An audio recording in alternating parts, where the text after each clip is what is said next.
নওগাঁর মধ্যে এমন একটি জায়গা আছে যে জায়গার নাম আমি খাদ্য রাজ্য রেখে দিয়েছি। একা একা নাম পাল্টানোর জন্য আমার কি পাপ হবে নাকি আপনাদের চরম মূল্য দিতে হবে? আপনাদের স্বামী আপু কি পারবে হাতে 300 টাকা নিয়ে এই খাদ্য রাজ্যের মধ্যে ঢুকে যেতে? যে রাজ্যে 5 টাকা থেকে শুরু করে 50,000 টাকারও খাবার রয়েছে, সে রাজ্যে শীতের খাবার শুধু শীতেই না গরমেও বিক্রি করা হচ্ছে। হ্যাঁ, আমি নওগাঁর মুক্তির মোড়ের কথাই বলছিলাম। এখানে খাবারের এত ভ্যারাইটি যে আপনাকে সব খাবার খেতে গেলে প্রতিদিনই যেতে হবে। ভয় পাওয়ার কোনো কারণ নেই। আপনার পকেটে যদি খুচরা 5 টাকা থাকে, সেই 5 টাকা নিয়েও আপনি মুক্তির মোড়ে যেতে পারবেন আর শীতকালীন পিঠা খেয়ে আসতে পারবেন। তার আগে 10 টাকা দামের এই কুশলি পিঠাগুলো দেখেন। আসলে এটার ভদ্র নাম কি সেটা আমি ভুলে গিয়েছি, আপনারা একটু বলে দিবেন। 10 টাকা কুশলি পিঠার সাথে ছিল 30 টাকার পাটিসাপটা, আরো ছিল 20 টাকায় গরম গরম নরম নরম মচমচা চাপটি, যার সাথে চাটনি ফ্রি। পাটিসাপটা খাওয়ার ইচ্ছা থাকলেও শান্তার থেকে এখানে দাম বেশি, এই জন্য প্ল্যান ক্যান্সেল। তাই 10 টাকা দিয়ে একটি মাত্র ঝালের কুশলি পিঠা নিয়ে নিলাম। বারবার কুশলি পিঠা বলতে ভালো লাগছে না, এটার ভদ্র নাম কি আমার মাথায় এসছে না। আমি ছিলাম মিডিল বেঞ্চার, এই জন্য আমার সবকিছু সঠিক সময় মনেও থাকে না। 10 টাকা দামের এই পিঠা খেতে মারাত্মক লেভেলের মজা। রিক্সা থেমে থেমেও এই পিঠা পার্সেল করে নিয়ে যাচ্ছিল, তাহলে বোঝেন কত মজার। আপনারা কি জানেন যারা ধনিয়া পাতা খায় না তাদের কত কষ্ট?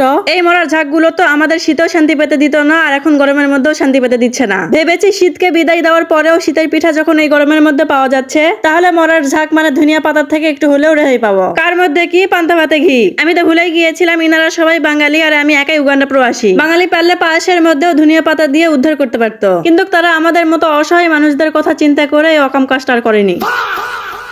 এই যে আমি এই সাদা চিতই পিঠা নিয়েছি, যার দাম ছিল 5 টাকা করে, কিন্তু নিয়ে আমার লাভটা কি হলো? আমি তো খেতেই পারলাম না। ওই সেম কাহিনী ধনিয়া পাতার চাটনি, শুধু ধনিয়া পাতার চাটনি না, সরিষা আর ধনিয়া পাতা মিক্সড চাটনি। এই সেম কাহিনীর জন্য আমি ওই দোকানে মজার চাপড়ি পিঠা খেতে পারলাম না। এর জন্য বাঙালি আপনাদের চরম মূল্য দিতে হবে। আমার মনে হয় সান্তাহারের থেকেও নওগাঁতে ভালো মানের কালাই রুটি বানানো হচ্ছে। একদম অথেন্টিক নিয়মে হাতে চেপে চেপে কালাই রুটি এখানে বানাচ্ছে। তবে আফসোস, সান্তাহারে ভর্তার আইটেম বেশি আর যেগুলো খেতে অনেক মজা। এখানে মাত্র 2টি ভর্তার আইটেম, সম্ভবত বেগুন ভর্তা, ডাল ভর্তা, পেঁয়াজ আর সরিষার তেল। বিশ্বাস করেন আমি কালাই রুটি খেতে গেলেও শুধুমাত্র এই মহিলার ব্যবহারের জন্য আর খাইনি। আমি ওনাকে জিজ্ঞেস করেছিলাম রুটির সাথে কি কি ভর্তা দিচ্ছেন। উনি উত্তরে বলেছেন সাইডে ভর্তা রাখা আছে, দেখে বুঝে নিতে। আজব তো, আমি যদি দেখেই বুঝে যেতাম তাহলে কালাই রুটির দোকানটা আমি নিজেই দিতাম না। দোকান দিলে মানুষ এসব কমন প্রশ্ন করবেই। শুধুমাত্র এই কথার জন্য আমি আর খাইনি। এত বোঝাবুঝির দোকানে আমি আর যাবই না। আগেই বলেছি আমি মিডিল বেঞ্চার স্টুডেন্ট, বুদ্ধি আমার অনেকটাই কম। এছাড়াও তো মুক্তির মোড়ে আরো কমন অনেক ধরনের খাবার আছে। এক ভিডিও তো এত খাবারের ভিডিও দেখানো সম্ভব না। শেষমেশ আমি এই খাবার যাত্রা শেষ করলাম 20 টাকার একটি বিফ টিক্কা দিয়ে। তাহলে বলেন খাবার রাজ্যে মানে এই মুক্তির মোড়ে সাধারণ মানুষের হাতের নাগালেই মানে কম টাকার মধ্যে কি কি মজার খাবার পাওয়া যায়? এই মোড়ে এমন কোন খাবার আছে যে খাবার আপনি বারবার রিপিট করেন?